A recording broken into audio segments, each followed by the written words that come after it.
Hello and welcome. Today I'm joined by Scott Stafford, who is a human-centered technologist, an AI strategist, a storyteller, and a mentor with more than 20 years of experience in helping people, organizations navigate technological change.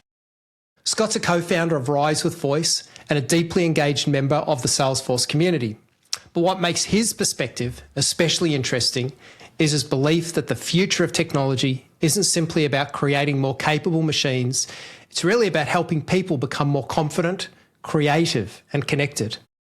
Today, we're going to explore where humans create something that technology cannot: trust, empathy, judgment, and genuine human connection. Scott, welcome to Technology for Humans.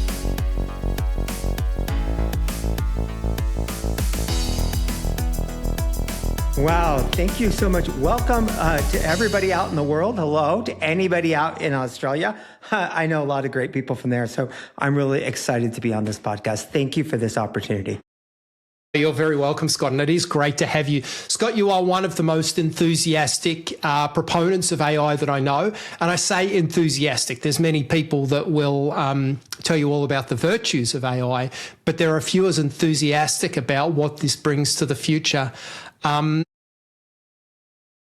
Was there a moment for you that convinced you about how this technology strengthens that human connection? Well, maybe it was in a conference, or maybe you were reading something, or maybe it was a personal interaction. Was there a moment for you?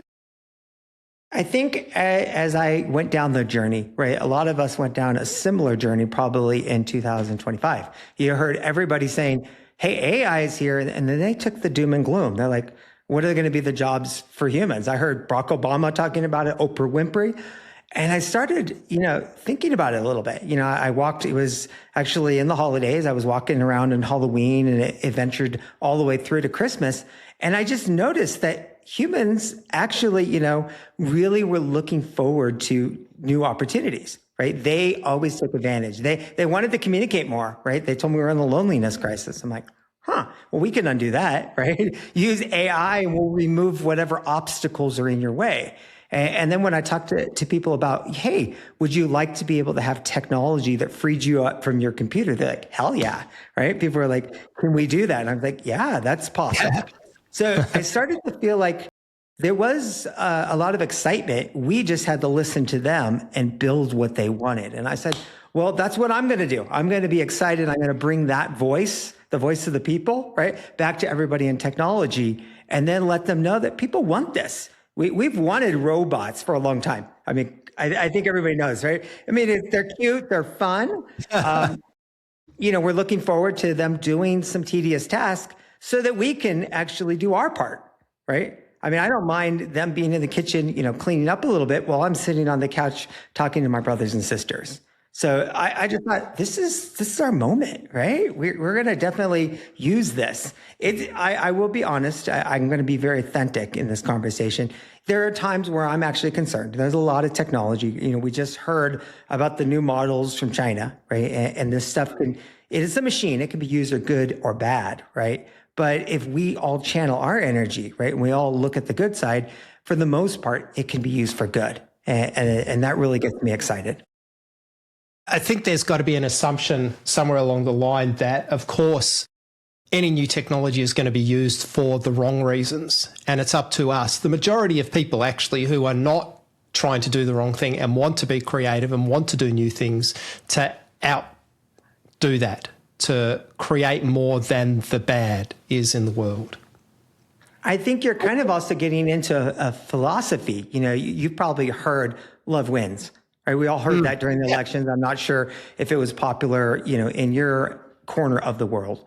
But I think what that's actually probably diving into is our world is always in a battle of light and dark. It always has. And I believe it always will. I mean, it's the definition of being a human on this particular planet.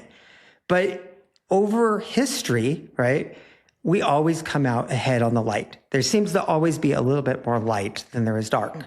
Right. So I think that when we put our energy and recognize, hey, we can use this for good, we're going to have some challenges as we get all this innovation in place, but we're going to have, an incredible society. Right. And it just gets me excited. It's an interesting point, and perhaps even slightly off the topic, but you're right when you say love wins.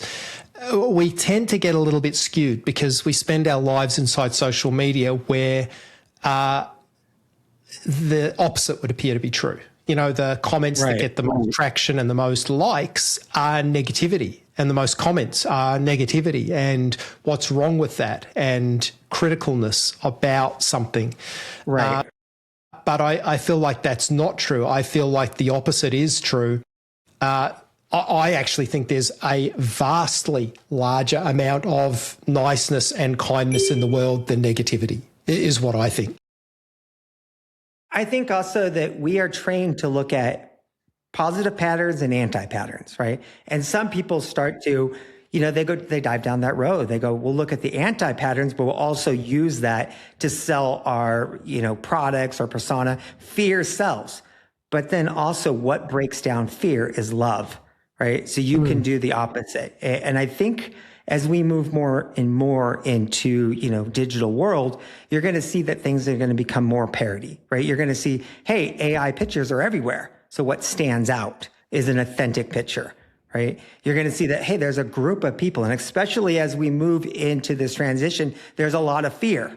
And what you're going to see is the person that looks at it with the clap, not just, half full, but like saying, hey, this is great. That's going to be rare. And you're going to be like, well, that's what I want to hear. It's refreshing, right? But I do agree that there will be those that, that will sell. I kind of like sell fear. And I think that, to some degree, we need to recognize that and then decide where we want to be. I mean, where you aren't is more important than where you are. I'm always thinking about that. So for me, I'm not going to be in a room where everybody's Debbie Downer about the world. Say that again. Say that line again. Where you aren't is more important than where you are. Explain that. Drill into that.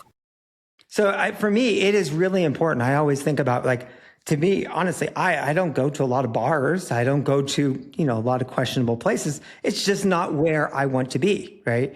I kind of feel that it kind of rubs off on you a little bit. So if you're looking for a great world, surround yourself with people who are optimistic, right? And go down that path with them. Because there's going to be two worlds that will, materialize, right? Some people are going to probably, like we saw in previous industrial revolutions, they're going to say it was the hell of time. And then there's going to be like the Rockefellers. They're going to say this was the best opportunity in a lifetime. So yes, you can decide to jump on board and be positive and run with that, or resist it. And I think resisting is in itself a form of it's that negativity. Like resisting something and putting up barriers is not a great feeling. Letting things go is a lot easier. And I don't mean letting them go in a negative way. I don't mean letting it go and hoping that it's all going to be okay. Like there's some guidance needed, but going with that movement. Yeah, that kind of makes me think of a song. I'm not sure if you guys have heard it a lot. We call it Tipsy. Everybody in the bar gets tipsy. It's a little country western song. And there's a line in there that says, I think it says something like, I'm not going to dwell on all my worries because you can't take them when you're gone, when you die. And it's kind of thinking like, this is your moment. You have one lifetime. It's going to be pretty long, but you decide what you put into it. You are the author of your life. So I want to encourage people, pick up the pen and let's make an incredible life, right? Get optimistic and you'll be surprised how much fun it is to look back and read that book. This is something that you don't just say, but something you've embraced. So as long as I've known you, Scott, and just, for full disclosure here, I've known you a couple of years, and, you are a highly trained professional Salesforce architect, but you haven't made that your career. What you've made your career is exactly what you just said, helping people find their voice and embrace the technology. Is that correct? Yeah, I think for me, I really love, I nerd out on technology. It gets me a high. I love all the amazing things we can do, but I kind of think a little bit about like what my gifts are and then apply those to the world. It's kind of like find a need and fill it. So originally, I kind of thought I was just going to be an architect in the back room. And I kind of noticed, well, there's a deeper issue here. that people are having a hard time adjusting, right? And my voice can help them, right? Even if it's just for 1 or 2 days, I thought, hey, I'll try to be optimistic and help them see the world differently. So that's really kind of how that happened. I think you recognized on the introductory that I've done a lot of mentorship. And one thing that shocked me, I'm going to tell you that I learned more from the people that I mentored than I gave to them. And as I listened to some people's story, I would just say, hey, tell me a little bit what's going on. Tell me what you see for your world. They would describe a world and I would listen intently and I would get into it. And I started to see that glass that they were looking through the world at. And I started to think, that's not really the world. I mean, I need to help you clean that glass. Because if I look through that glass, right, I think I would just stall. I mean, it was so abysmal of a perception. And I'm and slowly I tried to give them my glass. It's a great world. There's opportunity, right? I mean, this is actually a time of some of the most opportunity that we will have in our lifetime, right? They always say that, right? When there's a lot of change, a lot of opportunity, right? It's just how do you look through that glass? I would imagine, Scott, with your boundless enthusiasm and optimism, you would attract like-minded people, though. I think I attract both. I mean, I think people are attracted to positivity, but some people are not always there. So at Rise with Voice, for the most part, I think everybody is pretty positive. But I have noticed, sometimes I think about some of the connections and the relationships I build, and I started to think of what they say, really make sure that actually benefits you. Are they actually, are you uplifting them or are they tearing you down? So I kind of prune relationships. I want to see the world optimistic.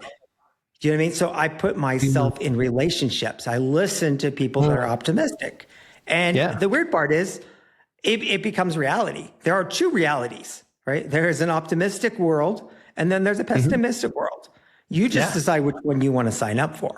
Absolutely, 100%. Couldn't be more accurate, Scott. It's a fact that, I try to embrace people who are optimistic and have that positive viewpoint in life. These are the people I want to engage with and have business and working relationships with. Those pessimistic people, they're not going to help you. You can try to help them for sure. Yeah. I think what you just said there was really powerful, right? They're not going to help you. You can realize, you want to help the world. I mean, we want to help people. We all have a need to love. I think it's a fundamental part of being human. Everybody, right, has a need to love somebody in one way or the other. But you want to make sure that as you're doing that, it doesn't take down your gifts or it doesn't take down your abilities. So, you reach out, you smile. And if the person, throws a ball back at you, you're like, all right, I think I'm out of, we dip now, right? That's not good. But if they smile back, you offer, right, your love back and beautiful things happen. So, yeah. It's such a refreshing viewpoint, though, because, if I walk into a large conference and I'm talking, a very large conference, tens of thousands of people sort of conferences, and you'll find that people are there, they're networking and they're trying to go, where is my next opportunity that I'm going to make some money from? That is a viewpoint that you see in the room. You walk into a room like that and your thought is, and correct me if I'm wrong here, your thought is, if I smile at this person, will they smile back and will that help them have a better day? Yeah. And I think as you would look at for the networking, right, you can either be a me person or a we person. So if you look at it and you say, hey, why am I at this conference? Obviously, you might be representing a company, right? So you need to represent your product. But if you say, hey, I'm also here, right, to add something to this conference. I'm here to make some people's life better. And so you just simply let the flow, right, of those relationships build. I find that you probably heard this saying before, right? More flow, less friction, right? Yeah. It's pretty famous. And friction is when you're, before you go to the conference, you're like, oh yeah, I need to meet this person. I need to do this. You have all that friction rather than letting the magic happen. So a lot of times I just kind of think about it, I go, I don't know what's going to happen here. I don't know what the opportunity here is, but I'm going to come with my heart, right? My excitement, right? To listen to what technology you have. I want to learn from you. And then I'll hopefully, you will reciprocate it and say, hey, what are you guys doing? And that just seems to work magic. It's kind of the opposite of that friction. Magic, though. There is magic involved. Yeah, there's got to be. I think a little bit magic is basically, understanding that you don't know, right? A lot of times, sometimes it's good to leave things unknown. And I'm going to get a little off topic, but I think this point actually illustrates it. When you get in a relationship, nowadays people are always trying to know everything. They're like, oh, give me all your information. I want to find out about you. I want to go on LinkedIn. I want to see who you are. Well, basically, you just figured everything out. We don't even need to have the relationship. I mean, there goes 10 years of marriage. You learned everything about me, right? In 5 minutes, right? So there's always leave a little bit to the imagination, right? What's going to be important, right? Inspiration, love, creativity, imagination. Don't stifle those. Allow them to grow. So that's my philosophy. A little bit of magic is a good thing. Yeah, and you're right. Like we talk about magic, it's not things happening at a supernatural level. It's just things happening that you didn't necessarily go, I'm going to make that thing happen, but you did. You actually did. Yep. And there's so many encounters that I've had that just were not planned. I mean, I've run into so many celebrities, CEOs, Mark Zuckerberg, Mark Benioff. I didn't plan them. I just went there, smiling with my heart, open, and opportunities come. So I think there's a lot too, just being positive, you will attract. It's like data science, like data is attracted to each other. So are like people, and so are like mindsets. I've got a good example of that. And, whilst this podcast is not about me, I'm going to tell you this story anyway. I went to a conference. I went to a conference. I've got a million of them, Scott. I went to a conference in Chicago, and I've probably told this story in the podcast before, but anyway, I went to a conference in Chicago for Ruby, the programming language Ruby. And I love that community. They're a fantastic group. So I went there. Obviously, I wanted to build relationships, and I wanted to, I was representing Reinteractive, which was the company I was working with at that time. And I wanted to, to do a good job. But I also didn't go with the viewpoint of I have to come out of this with 5 closed opportunities or something like that. I didn't do that. I went there with exactly the viewpoint that you just said, and I had a great time. And I met a lot of great people, friends, people that I still talk to, people that I've had on the podcast, and so on. And it was fantastic. But I walked out of that, and I didn't have any new opportunities in my pocket, none at all, no new leads, and that I wasn't upset about that. But what happened is over the next 2 months, I picked up 5, maybe 6 opportunities from Chicago from people that I hadn't spoken to. Like it from a distance, that looks like magic, but that's all related somehow. It was someone I spoke to that spoke to someone else that mentioned me and then gave me a call. And I didn't even try to trace down how all of that happened, but 5 opportunities came out of Chicago. Nowhere else in the US, by the way, just out of Chicago. Yeah. So anyway, the result is I love Chicago. I think you're actually kind of hitting on something that a lot of people are touching on, where it's like putting your energy out and seeing where it bounces. There's something in science about that, but your energy went out and you don't know where it hit, where it landed. You don't know how those materialized. It could have been you talked to somebody and they were like, I talked to, Earl and he's doing something similar like this. Why don't you reach out to the guy? He's actually, true and authentic. And then you're like, those kind of open up. So it's really kind of magical when you understand how it happens, right? But it actually is, I think, a lot just you put out energy either way. I mean, if you are being conscious and you have a list and say, I got to meet these people, you're putting out energy. But if you just kind of just throw out your energy intensely saying, hey, I'm here, I want to be, an opportunity for everybody at this conference, people, they resonate with that, right? We want true, authentic relationships. So I think that's kind of what happens in my experience. So very cool story. I agree completely. Yes, thank you. Scott, back to you. Tell me about Rise with Voice. What is it? What is the purpose of that organization? You're a co-founder. Yeah, so we kind of looked at the world and what was happening. I mean, we started out and we looked, AI, what is it? It's a machine or a system that you're going to make. And my co-founders, we thought about it really deeply. We said, what is it and what are we? And what's the difference? And so we kind of analyzed, well, AI is going to be about automation. It's going to be able to do your emails. It's going to make agentic solutions, but we're still going to be the ones, right, that bring the energy. We're going to be the ones that bring the excitement, the authenticity, right? We're going to bring trust. And we said, okay, well, if that's true, I mean, if we're entering a new world, and we are, that everything is possible, that means you can have robots build you a house. What's your job?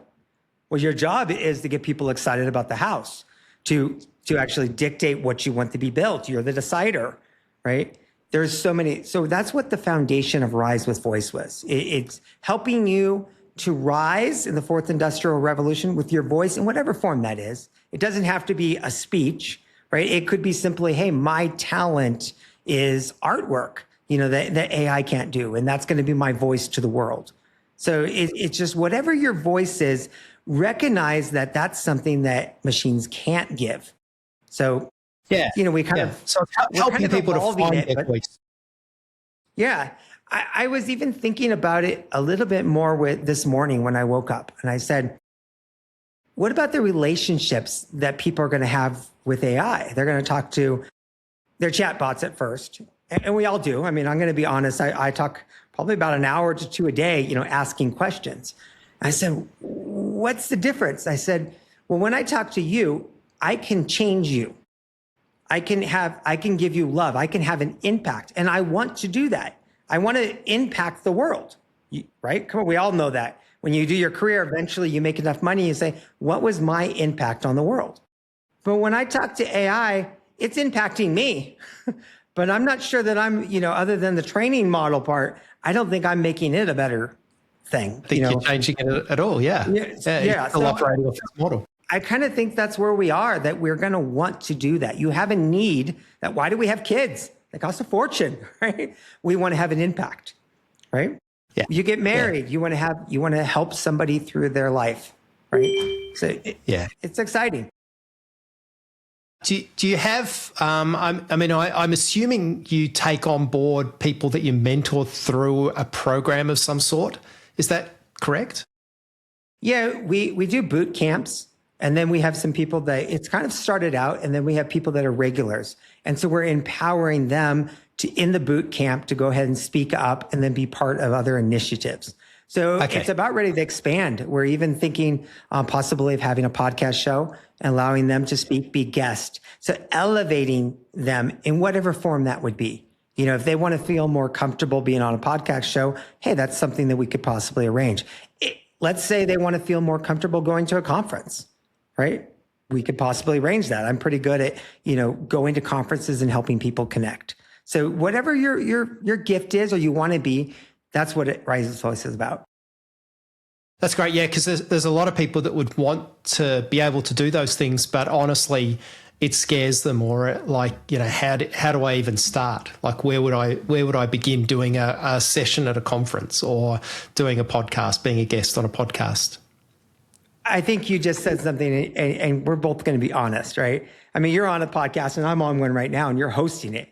It's scary. I mean, imagine the first time you bought these paths, you were like, all right, I'm scared a little bit. I was scared my first podcast, and I had met tons of people. It was something new, right? Yeah. Anytime you do something new and different, right, it's challenging. But then I think you and I both would agree, you kind of get over that and you find your way. Right? Yeah. It's always about different little mountains that we climb. So what do you need? I think a lot of times, what do you need to climb a mountain? What do you need to get on a podcast?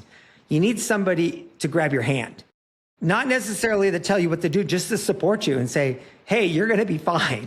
Right? No matter what happens on there, I got you. Right? I'm going to come and give you a hug afterwards. And then you're like, I can do this. So yeah. Yeah, it's surprising, Scott, the number of people I have on this podcast, and I've interviewed quite a lot now. who at the end, I've pressed the stop button and I've gone, how do you think you went? How was that? And they say, look, I was so scared at the start. I didn't know what was going to happen. But by the time I started talking, I forgot about all of that. Yeah. It's so funny that you bring that up because I actually did a lot of shows. I did customer highlights for Peak Logic for a while. And I had the opportunity of talking to a lot of CEOs. And you would think CEOs are very confident. Some of them were scared, right before. I mean, you could see that. And my job was to make them shine, to make them relax. I said, don't worry, right? I will make you shine. If you start to fumble a little bit, it's my job to pick up on that and use my personality to make it fine. I said, don't worry, I have you. I'm pretty good at making people shine. And then when they were all done, they were just like, wow, that was so easy. It was so much better. I mean, I think we all go through that. You climb a mountain, you're like, it wasn't that bad, right? Even though you thought it would be terrible. So it's a good lesson in life. One of the things that I think we're all learning is that AI can make us more polished, can give us a higher quality of voice, but that's at the expense of our humanity. Like, it's okay to fumble sometimes and it's okay to be a little bit imperfect.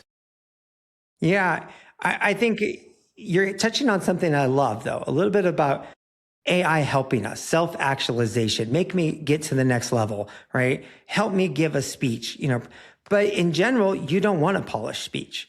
I mean, on purposely, if anybody knows Matthew McConaughey, a lot of times he'll touch his face. He does it actually on purpose because what you want to do is you want to show that you're real, that you're human, that you're relatable. If everything looks perfect, you'd be like, I think that's an AI recording of something. So understand this is our turn, like I always say, to shine, but this is your turn to show that you're human, show your scars, touch your eye once in a while, right? And people think it's cool. Say the wrong thing from time to time. God only knows I do. That's not hard to do, right? You just said something so powerful, right? And I've heard someone else tell me this. They would say, hey, as you find your voice, as you become an influencer, as you become a leader, this is what the path really is. Usually it's about courage. And for you, it's for you pushing yourself to do it. And you will for quite a while say a whole bunch of stupid things, right? A whole bunch of stupid things. But after a period of time, you'll start to say a lot of smart things, right? Yeah. You just get better. So don't get too upset that you say, hey, I really sounded like a fool there. No one really cared that much. They just cared that they're rooting for you. You're going to find that humans root for other humans, right? So just keep pushing and you'll find your voice. And eventually what do you think? You'll be Barack Obama. You'll be saying all kinds of smart stuff. Yeah, that might be a bit of a higher bar. I know. I hear you. I'm still waiting for myself to get to the point where I say anything smart. But I give myself you're absolutely praise. Right. The very best public speakers, and Obama would be one of those, say, like, they make jokes, and you can tell as they're saying the joke, they're thinking, I don't know if this is going to land. And they mostly do, of course. They mostly do. But you can still see that moment of self-doubt that even maybe that was the wrong joke to make in this moment. Yeah. It's okay. That self-doubt is what kills you because, I mean, even after I'm done with this podcast, right, I'll probably say, hey, I don't even remember what I said, but I'll kind of rate myself. Did I do a good job? Was I authentic, right? Did I make some good points that were valuable? I imagine Barack Obama has probably nailed it. Probably goes right back to his wife and he's probably nervous saying, hey, I blew that. That was like on national TV. And she's like, no, you were incredible, right? Because pressure just allows you to deliver. That's what I find out, right? You started out this podcast saying that. You said, hey, we turn on the record and before you know it, the whole session's done, right? We just kind of rise to the occasion. And I think people will find that if people just give themselves the opportunity, right, to fail if they need to, they'll find that they do a heck of a lot better than they ever thought they would. There's one particular post, and for anybody that's not up with it, Scott posts a couple of times a day, but not a couple of lines. Like, you do thoughtful, creative videos, posts that you put a lot of work into. You put a lot of work into them. One in particular I'm going to mention, and I don't mean to embarrass you here, but you talked about going to Nairobi for a conference or for a meetup. I'm not even sure. Like, it was a small event that you're obviously invited to. And the way you put it is you said, grab your toothbrush, your travel bag, and your dreams. Yeah. Do you remember that? On that one, I was actually a podcast, I think, that I was doing right for that group. And Okay. I think that the message was, to be honest, in this fourth industrial revolution, you can either approach it with fear, which we don't want you to do. Get excited. I mean, and it is going to take you a little bit for you to use love and encouragement to blast that fear away. That's number one. It's a process, but if we meet together, I can get you out of that fear in about 2 hours. I'll just bombard you with positivity, right? And then it is an amazing ride, right? This is your life. You are the author of your life. This is so much fun. When you raise your hand and you look at it, there's so much opportunity, right? I find like people always reaching out. Hey, do you want to be on this podcast? Hey, do you want to come out and give a speech with me? And I'm going to be going out to North Africa dreaming. I'm like, wow, okay, cool. I'll go out to Morocco. Just never thought that was going to happen. Just came up in the last, 10 days, right? So much happened. So as soon as you blast away that fear, get ready, grab that toothbrush, grab everything and get ready for the time of your life, because that's what you're going to experience. Things. What it spoke to me, what it spoke to me, Scott, was don't overthink it. Don't over prepare it. Like, don't go, I can't jump in to this because I don't know enough about AI, or I don't know enough about computer programming or whatever, just jump in. Yeah. Jump in. All you need is your toothbrush and your travel bag. Go for it. And I think it's even more true with AI. I mean, AI is now, people have learned a lot. There's a lot to learn, different models and stuff. But to be honest, it's relatively still new. You can dive in, right? You can learn about transformers and you'll have a blast. Its stuff is pretty freaking cool, right? How it all works. But you can actually start to shine. There's so many people I meet at conferences and I say, hey, do you actually understand how this works? And they're like, no. And I'm like, well, come on over here. You got an hour. I got a pencil. I'll show you what I learned, during my classes. Right. And they're like, really? I'll go, yeah, this is fun. Right. We just need an espresso and excitement. So you don't have to be intimidated. Right. It's more your mindset. Let's be honest. It's possible for people to learn. It's not impossible. It's just going to take time. Right. Yeah. That's pretty much everything. Right. You can learn anything if you try. And that's really the point. Like, we're all still trying to figure this out. Like, some of us might know more of the theory of it, or some of the, how to apply it to this particular thing. But honestly, we're all still learning. So if you don't know anything, that's okay. Yeah. And you said something really powerful there. We are in a different world. Okay. If anybody has watched one of SpaceX rockets going out of space, it's freaking incredible. Thing goes all the way up. It's amazing. Lands right back down where it started. And the amazing thing is you could go and grab any one person from that, launch site, and you would say, can you explain how the whole thing works? They'd be like, no, I can't explain all the details. I get the general idea, but I know my little component and I know it really well. Right. Yeah. And that's what has actually happened when in the 1980s, when I was learning about computers and I was really excited, most people had that, it wasn't that difficult and you had to have a pretty good grasp of the whole system. That's not true anymore. Right? You need to know your domain and you need to be able to add, some value with your knowledge, whatever that may be, but you don't need to know everything. People in Microsoft, they don't need to know what's going on with Salesforce flows or anything. They know their thing, right? We all kind of specialize and then we make rockets go, we make magic happen, right? So, don't get intimidated, right? It's not that hard. It just takes time, dedication, and keep moving forward, right? Just keep moving forward. I have observed, and this is, straight to the heart of what you talk about. A lot of enterprise businesses will tell you that they're human-centered, their AI is human-centered, that they're in it for the person. But truthfully, they are in it for the returns of their shareholders. They are, and I don't mean to be negative about enterprise, because they employ tons of people and we use their tools every day, but Right. they are, they're not really human-centered. They're more profit-centered. And that's probably the bluntest way to put it.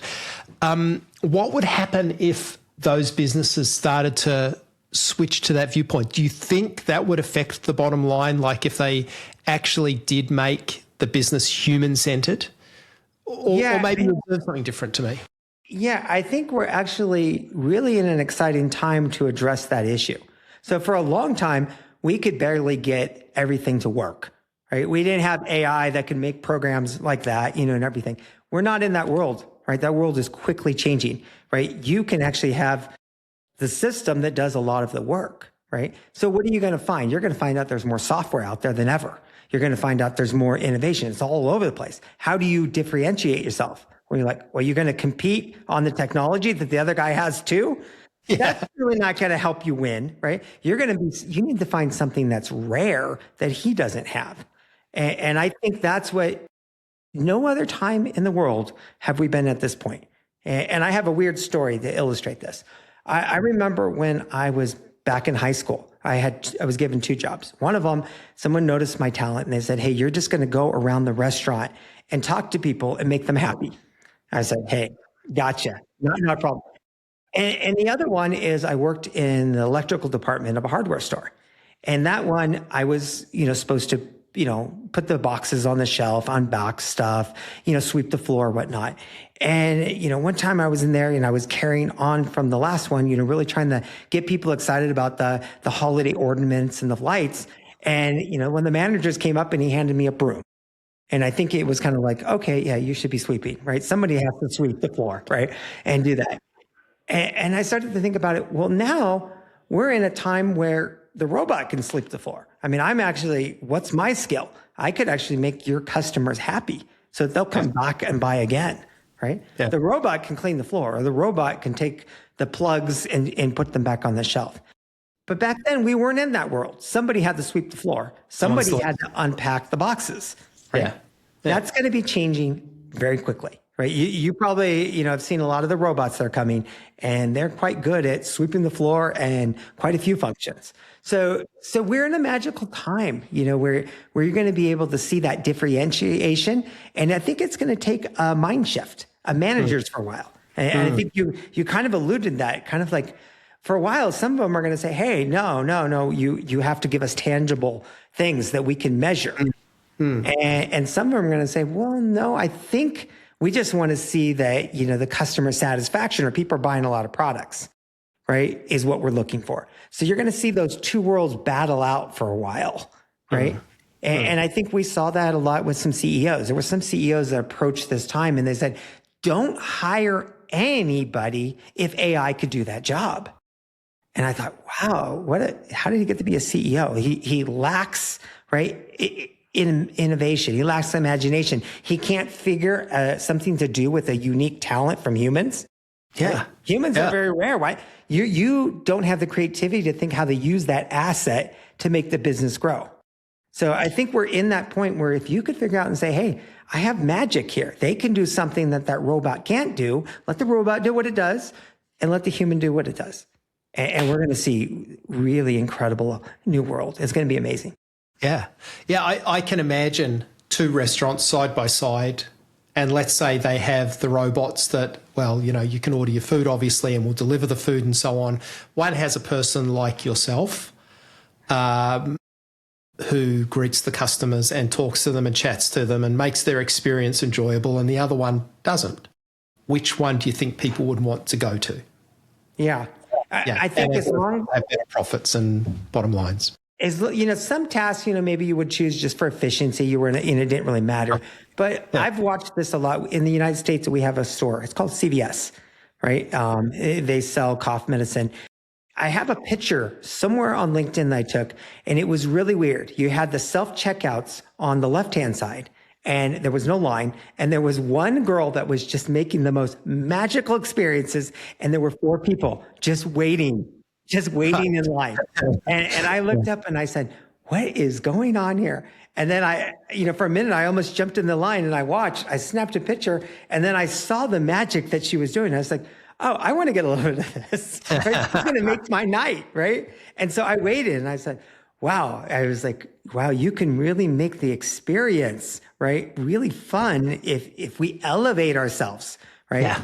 But you got to realize something. You're in competition, right? If you're just drag and you're not fun, you're just like, they'll just choose the self-checkout. They'll just choose. Because you're being nothing more than a self-checkout, actually. Yeah.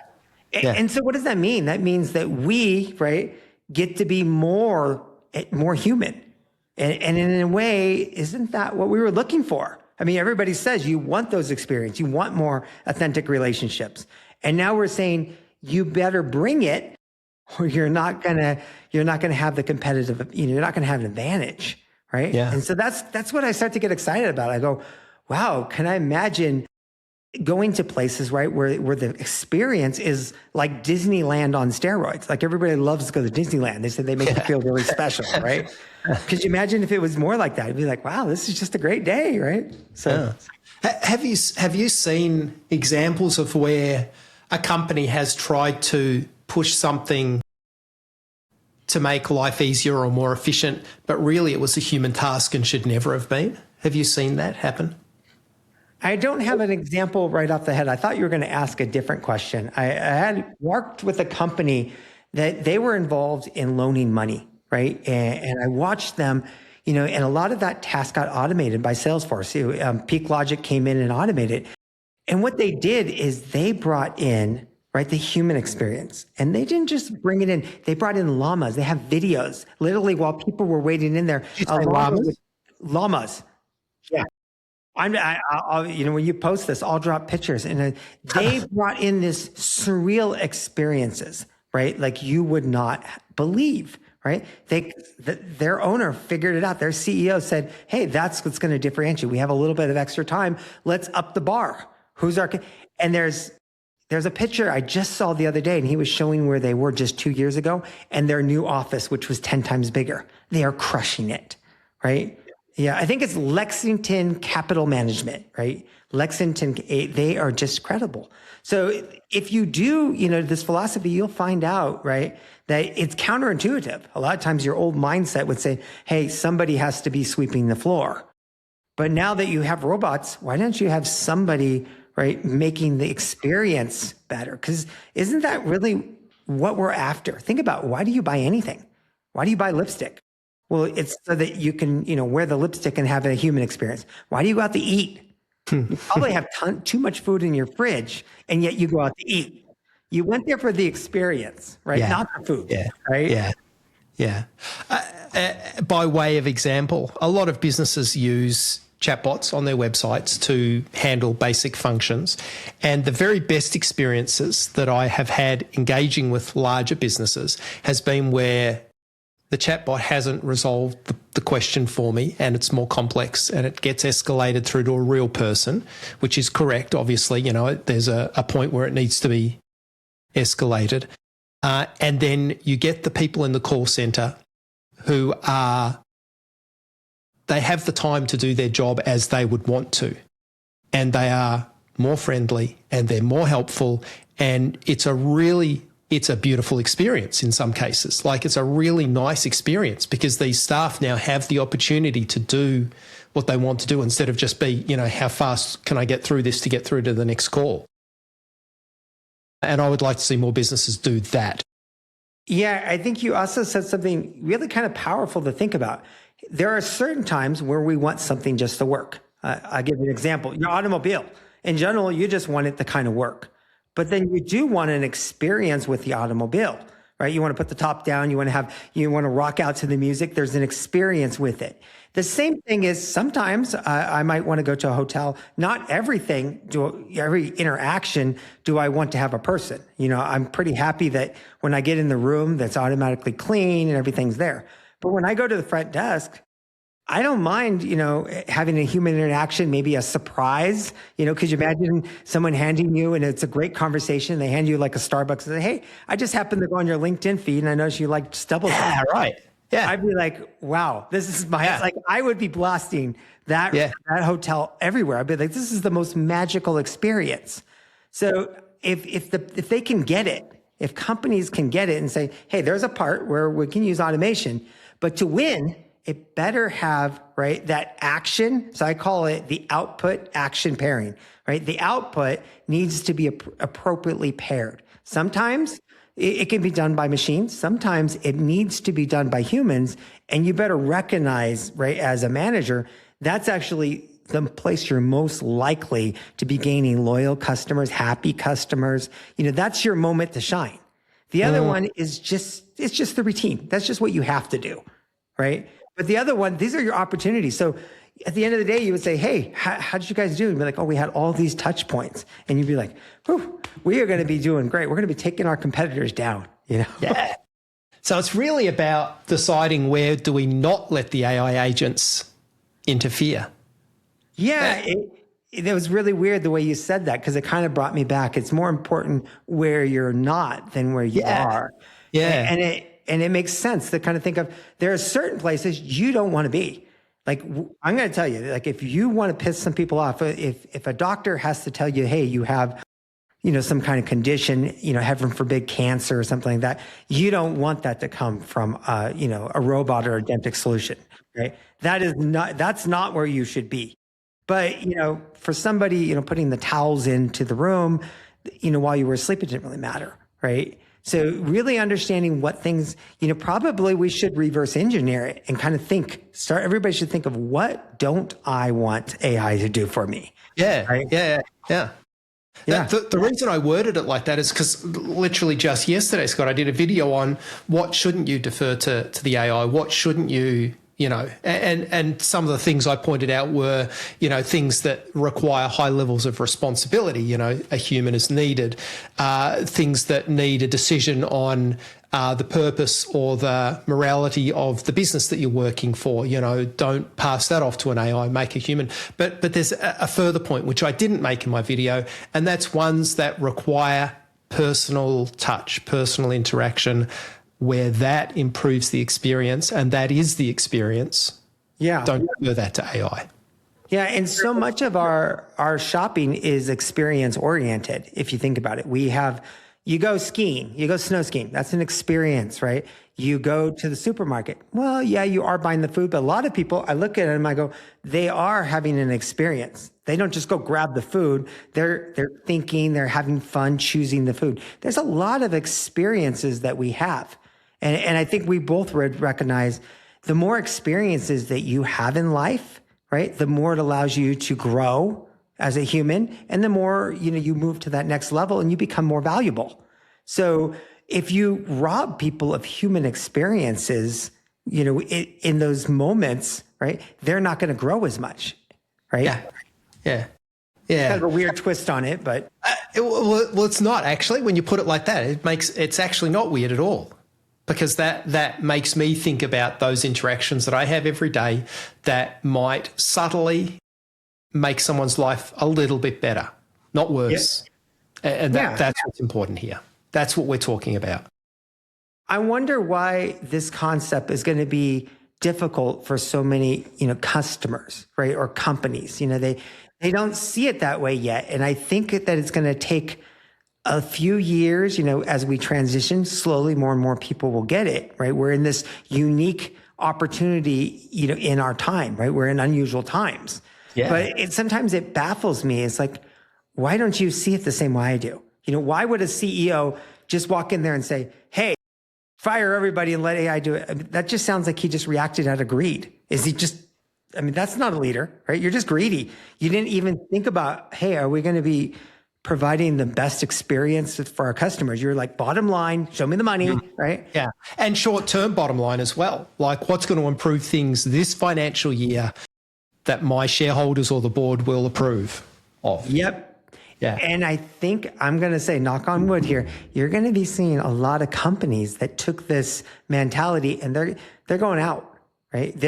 We all know, I mean, to be honest, we're in the fourth industrial AI revolution, full of incredible opportunities. There are more companies starting right now. There will be more millionaires and multimillionaires made, right, than all the other history combined, right? But there will also be a lot of companies that are going to get eaten up, right? And you should start to think of what is going to cause you to get eaten up. If the only thing that's differentiating you is your technology, someone's going to eat you. You have nothing. You've got nothing. You got nothing anymore. I think Salesforce is, really a testimony to there's like, well, let's go headless. I mean, everybody can make a CRM, right?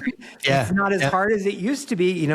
What used to take us 10 years to develop, someone could probably make it, I won't say how fast, but pretty dang quick. Yeah. So you're right. The companies that recognize that and pivot, and they might be old companies that have been around forever. And sometimes these are the slowest to change tact. And we've seen that with a lot of larger enterprise businesses recently. I won't mention them by name, but, companies that take care of document signing would be one. Another might be companies that take care of graphic design.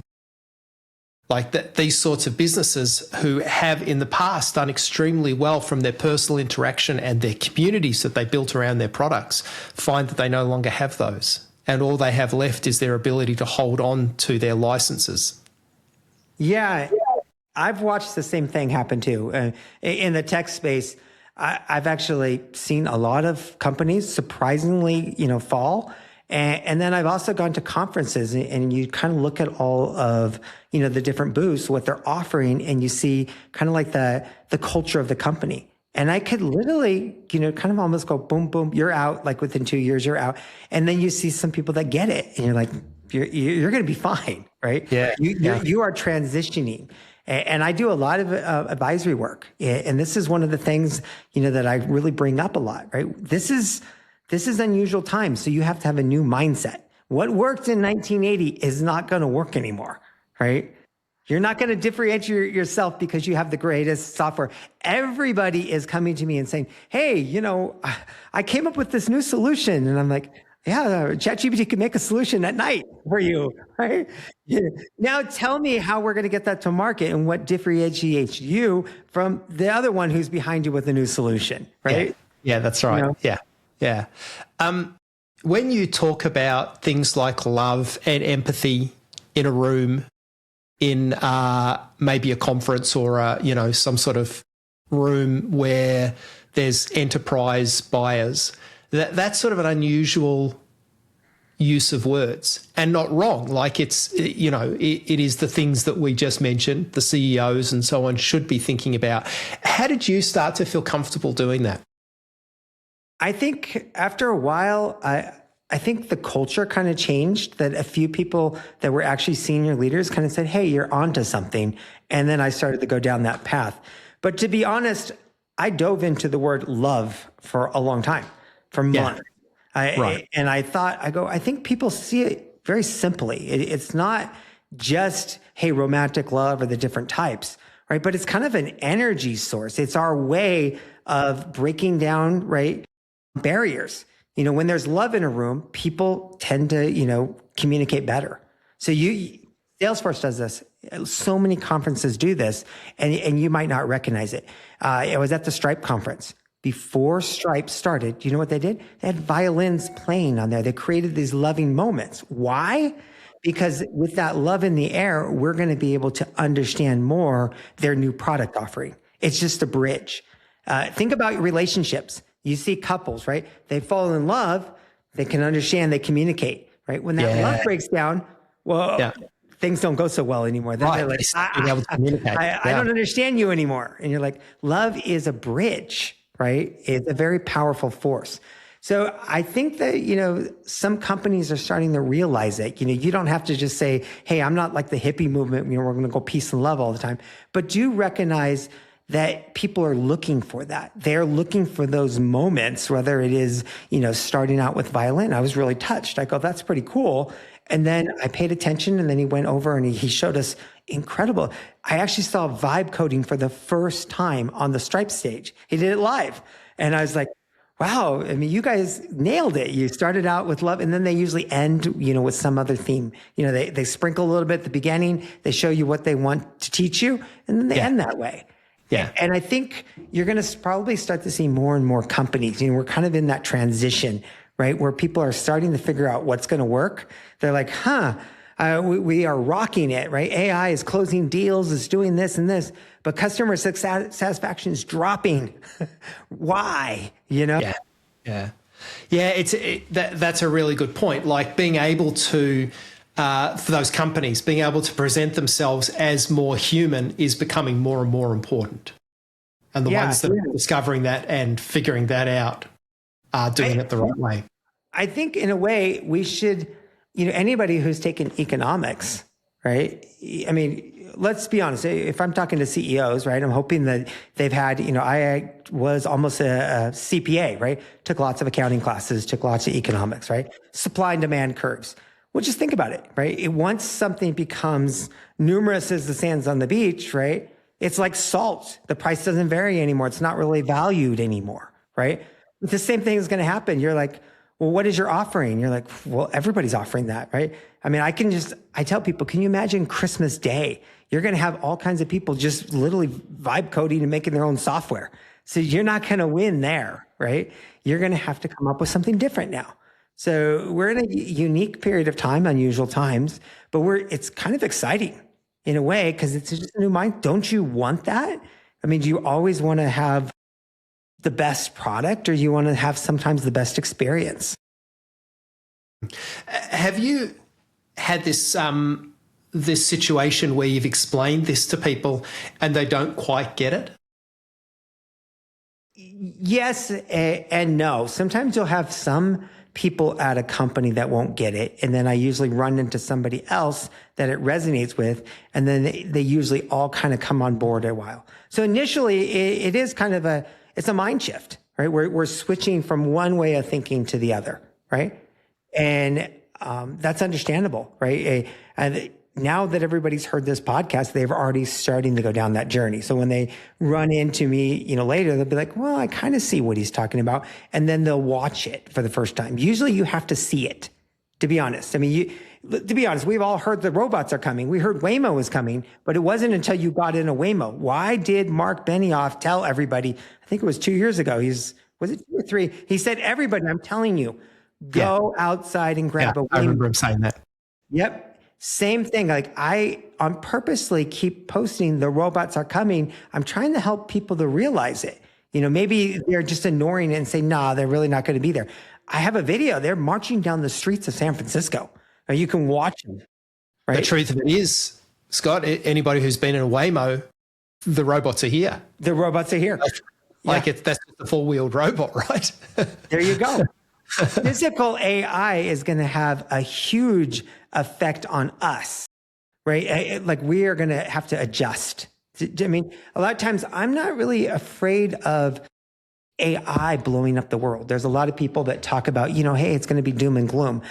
I'm more concerned what it's going to do to the people, because they're going to have to transition into seeing a lot of things that they haven't seen before. They're going to have to start to think differently, like we've been talking about, right? You have graduating classes right now at Stanford, and they're like, hey, we just spent all of these years studying how to program and code, and now you go over there and the guy says, we don't even do that anymore. Well, that's pretty hard. I mean, that would really mess me up, right? Yeah. There's been an interesting dichotomy that I've realized recently. Two distinct groups of people. One is the software developers, senior engineers, embracing AI beyond rates that I didn't believe, and I lived through that whole period, to right now where a software developer will use their AI for probably 90% of the workflow. And that's not to say they're not looking at code and understanding it and so on, but 90% of the work now is through Codex or Claude. And at the other end of the spectrum, you have artists who are vehemently against AI. Now, I understand that position totally, and I support that position. However, that's also the group that might also get left behind if they don't, to some degree, embrace something. And I'm not saying they have to go wholeheartedly into AI the same way the software developers have, but two very different viewpoints being expressed there. We get stuck in our biases sometimes. We get stuck in our, this is the way I've always done it sometimes. You know, what's really weird about what you said is it should have been the opposite way around, right? Those artists have the skill that's going to be sought out. They just need to pick up the hammer and use the new hammer to do what they're good at, right? And the same thing also applies for software. So if you start looking at the software that's being developed this year, it is cray-cray. I mean, it is way better than any software I've ever seen. And it's only because, right, they are using humans to kind of up the level, right? They're like, well, you can now do this, this, and this, and they're thinking more creative, right? Because you're not going to be able to just use baseline, software anymore. It's not going to dazzle us. Someone's going to have to come up with a new way. Show me a new, way to dynamically make something happen, right? Think creatively, right? So that's how that would apply there to software. But I was just thinking about pictures, right? What became really abundant in the year 2026 was AI pictures. First it was cute and novel, right? Everywhere you went, everybody was generating. But now, if you want to make money, start taking pictures and actually show that you took it with a camera and develop it. You're going to go viral on LinkedIn. You're going to make so much money, right? Go old school. Yeah. Right. You have a skill. Like I'd be like, hey, that's pretty cool. That's a grainy shot of me, like with the grains in there. Right. So you can use creativity, to actually augment things, right? And being an actor, being a musician, there is, you're already using a tool. Right? When you play the piano, that's a tool, and then you make magic happen. Now use that tool with the next tool, incorporate it, and still make magic happen. When you shoot a film, you're using a lot of tools to make that happen, right? And then just use more tools and make more magic happen. Yeah, absolutely. Scott, as always, we have lots to talk about and not enough time. In this podcast, in this interview, is there anything that I should have asked you that you wanted to bring up, that you wanted to talk about today that I didn't let you talk about? I think a little bit. I have a few taglines that I think people should kind of appreciate why I say it. And one of them is what we make makes us. Right. And you guys have probably seen it on there, and you're probably not always familiar with what is he saying. And I want to pull that out a little bit. When you build anything, it actually has an effect back on you. Everything that you spend to give time and space for in your life, you build a relationship with. And that could be as, your cell phone. That could be your AI. That could be your brush. A lot of parents know that, hey, your teenager built a relationship with her brush and she's in there brushing her hair too long. You're like, all right, you can't brush it for 2 hours. It's going to fall out, right? So we need to really be mindful, I think, of what we're about ready to make, right? Whatever it is, let's look at it, right, from the back end. What do you want? Decide what we're looking for first. And then make sure that we say, hey, whatever we're going to make sure that it does no harm, that it's good. I mean, that's what we do in medicine. The first thing is, hey, if you can't help that patient, right? If you're going to make them worse, put down the tools and step away, right? And the same thing I think is true with AI. If there's a project and you look at it and you say, hey, maybe we can make some money here, but this is going to mess up a lot of people. I think there's a lot of more opportunity out there where you could just be a little bit creative. And why don't you find one that actually makes the world a better place? So that's why I say what we make makes us. Kind of, let's be responsible of what we're building, because we can build basically anything now, right? And, we want to make sure that we bring about a better world. Add a little bit of responsibility into that. Yeah. And I think it probably with the time of the new models coming out, in China and stuff, we probably want to think about, how could that be used? Should we have released that? Should we not? Right? There's a lot of questions. Sometimes I tell people with data science, you don't need to analyze everything. Only analyze what you need to know. Sometimes it's better not to know about something, right? I don't want to know, right? I just need to know what I need to know so that where I can take, right, an action and make life or the experiences for humans better. but I don't need to know things I don't need to know, right? I'm have too much stuff in my brain. So think about that.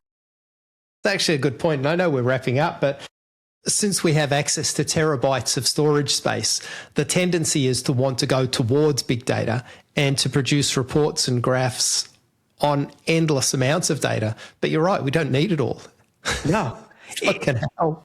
And I think that's going to become like the point. There's going to be even a little bit right now. That's the hard part for me is there's so much in a day, right? I can only process so much. So it's like, okay, what do I need to do? How much do I need to know? Every day there's like 2 or 3 new models coming out. There's AI in medicine. I can learn about that. It's like, okay, where do I want to put my attention where I can make an impact on the world? Companies just think the same thing, right? Decide where you want to make that impact and then go there and collect that data and make the impact. Don't just start gathering reports and data on everything, right? You're just going to clog up your computers in the world anyways. So we don't need to do that. Right. And we have we have limited amounts of attention and we want to spend that as well as we can. Yeah. I think we're all starting to feel that, right? We have a limited bandwidth now. Yeah. And you can increase it and improve it for sure, but there's still limits. Yeah. I think for us, our limits are, a little bit more finite than computers. Computers, we seem like we can always, we're doubling them. We're still even doubling Moore's law, which is cray to me. But I have limits. I'm going to be honest. There's been days where I think I did way too many calculations, way too much. I am burnt, right? And I mean, AI makes you think really fast and you can do everything, but you can fry your brain too, right? You can make it hurt. So just decide where you want to put your impact. So. Scott, a lot of your posts that you do from the tops of mountains and from a boat in the middle of a lake somewhere. I understand why. Yeah, you have to add the human element back in, touch some grass, as they say. Yeah. We only have one life, right? Yeah. We might as well enjoy it. Yeah, absolutely. That's a great note to end on. Thank you, Scott. Thank you so much. I really appreciate this opportunity to speak to your audience, right? And this was an incredible conversation. Thank you, my friend.